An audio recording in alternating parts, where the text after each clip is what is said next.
Hey, everybody, welcome to the Home Care Forum podcast with your hosts, Sasha, Guillaume, and Emina Poricanin, back from a bit of a break waiting on the budget to come through. Not Amina. just waiting, we've been busy. I don't know about you. I've been hustling. What are you Yes. talking about Well, we, waiting? we, we've seen each other at conferences and what have you, but the waiting is just a byproduct of the work that's happening. Not really. In There's all nothing there for home care. Just get into it. There is the nothing for home care in the budget, okay? Oh, so you're talking about actual budgetary items, but there are some non-budget related items which we'll get to that I think are actually pretty interesting, right? So Right. let's get started. And I'll take the first volley. MCO tax is in, meaning that the funds are expected from the federal government, but the Trump administration can take it away at any time. So they have some leverage on Governor Hochul and will force her to act nicely. But Governor Hochul is seeking some executive authority to cut the state budget after the fact. And the thought is that if something happens on the federal level, that possibly in the fall after primaries would be when that would happen. So that would be a cut. I believe is $200 million she's looking to be able to cut without having to go back to the legislature for authority. That is pretty scary to think because that would mean that everybody who's receiving Medicaid funds may see cuts at that time. With that looming, we need to be prepared for that because that's not a small number.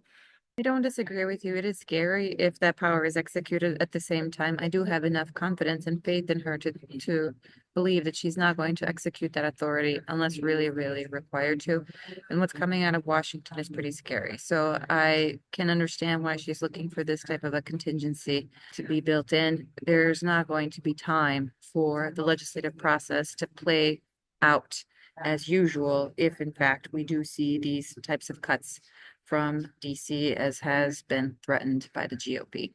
Yeah, and listen, I do think that it's a smart move for her as an executive that that she has the powers ahead of time to react quickly. Again, we'll reiterate the fear or the scariness of it. So let's move on to or continue with the federal government, where the budget reconciliation plans in the House is seeking $850 billion in cuts from the Energy and Commerce Committee, which includes Medicaid. Right? The targets include cutting funding for immigrant care, reducing waste, fraud, and abuse, establishing work requirements for single able-bodied adults, typical Republican talking point.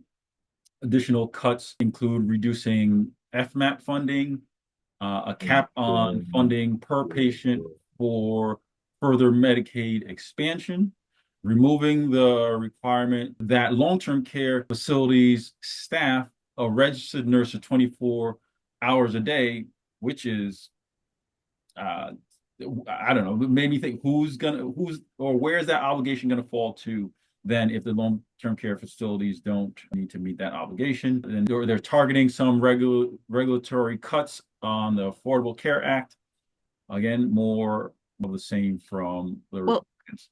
let me just jump in here because we're kind of now waffling between the state budget and the federal budget, right? The state budget was due April 1. We are on the seventh extender at this point. Things are slowly trickling in as of yesterday, but we still don't have the final language on the state budget. As far as the federal budget and everything you just discussed, that is not due until the end of June, okay? And so we've got time for these negotiations to play out. The courts have actually not been very favorable to the Trump initiatives to slash.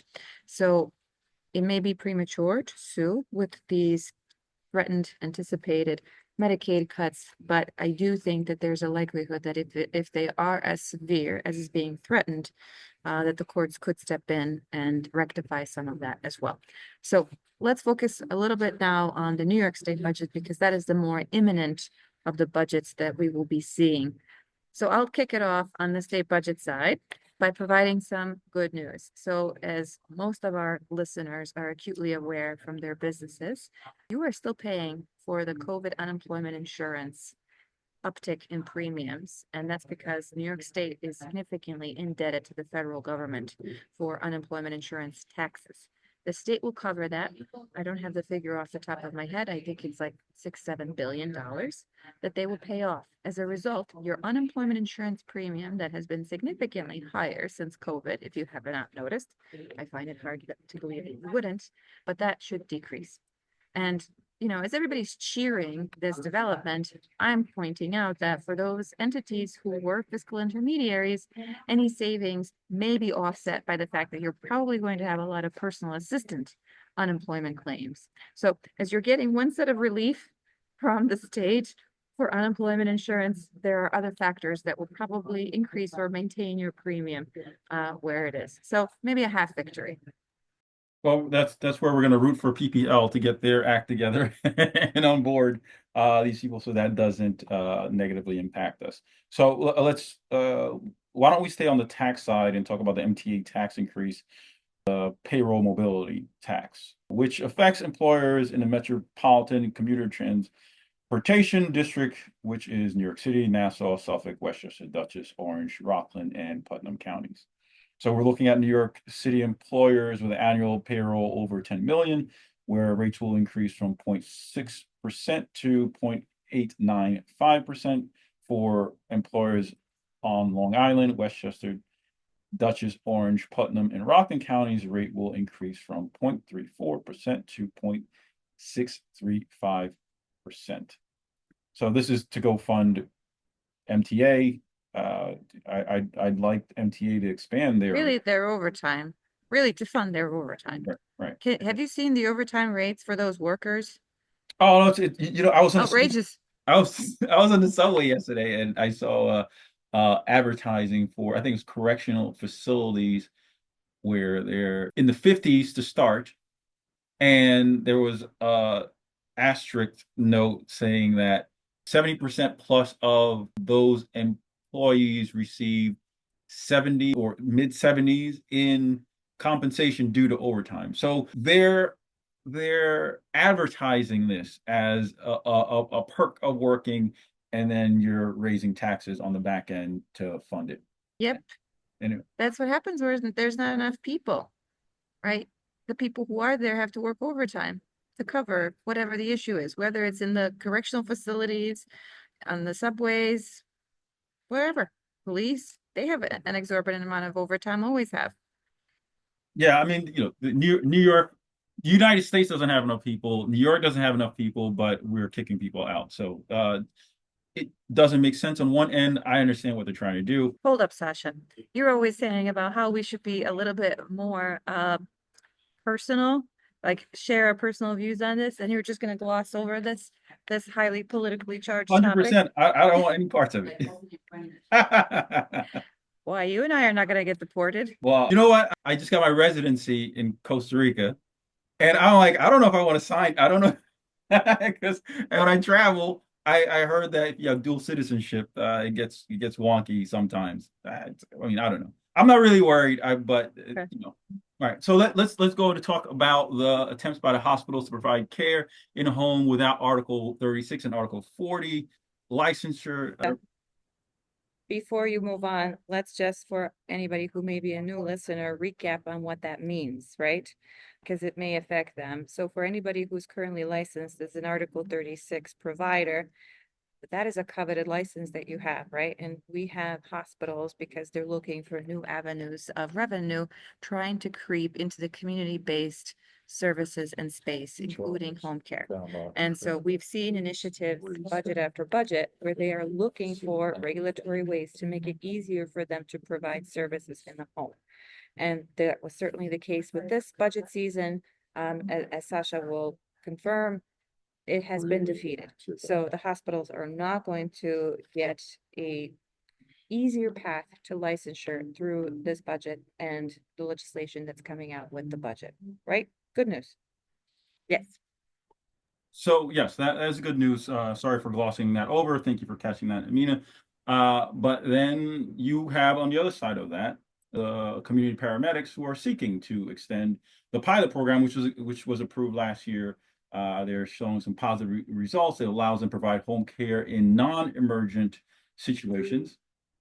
This proposal was supported by the governor's office, and it's rumored to be supported by some people in associations and plans and larger agencies. And I mean, look, I think the camel's back has got to be broken at this point, right? Something needs to be done at the association level and at the provider level. And I'm sick and tired, and I want to let our listeners know that meetings are being held by industry stakeholders, and we've heard you. We want you to know that we've heard you who have written to us and or spoken to us about these frustrations, and something needs to be done. And I, for one, am not going to sit by and not do something about it because our current status and current advocacy is not adequate. We see that the hospitals keep coming back year after year, and at some point they're gonna win. They're gonna succeed. There needs to be an equal and opposite reaction to this, and I just don't believe what we have in place is doing it adequately, and there are many people who would tend to agree.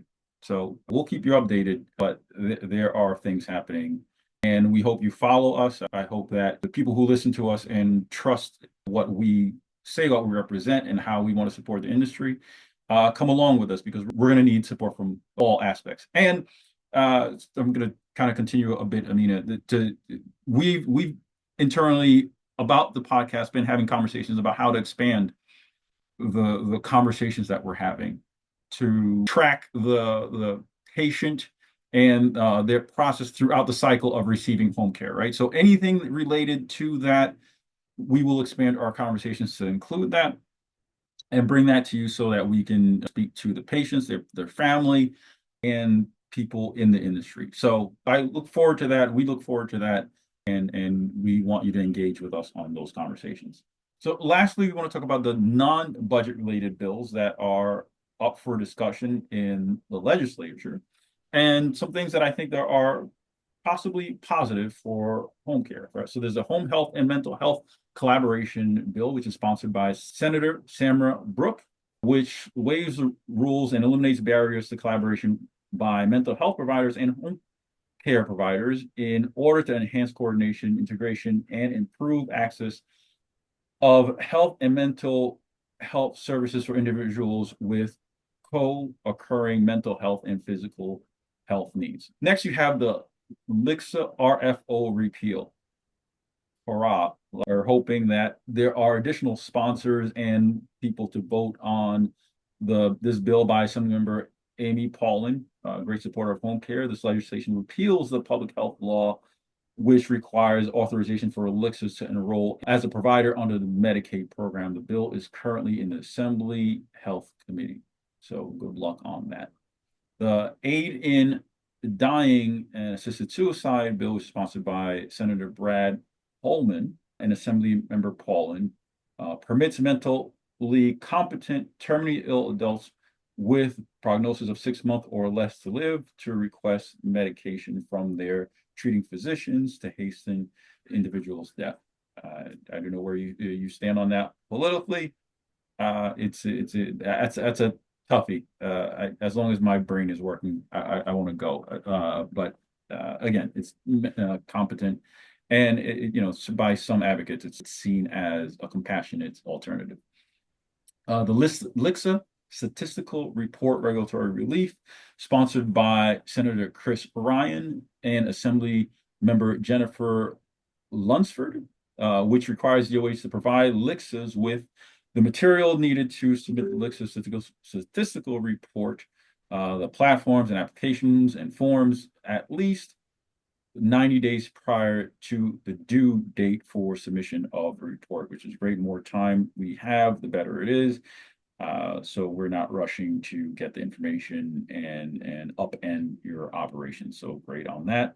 Lastly, the Home Care Resources for Veterans bill, which is sponsored by Assembly Member Paula Kay, authorizes the State's Department of Veteran Services to consult and collaborate with home care and community-based experts, providers, associations, etc., to develop education material for veterans and their families about accessibility to home and community-based services, anything for our veterans and patients generally to improve care especially with dealing with the unique situations that our veterans are dealing with, PTSD, so on and so forth.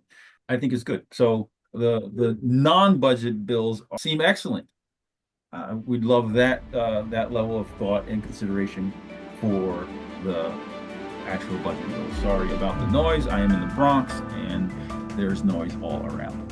So that is it for us this week. Thanks for tuning in, everybody. Hope the information was helpful. Until next time, your hosts, Emina and Sasha Guillaume. Bye-bye. Have a good one.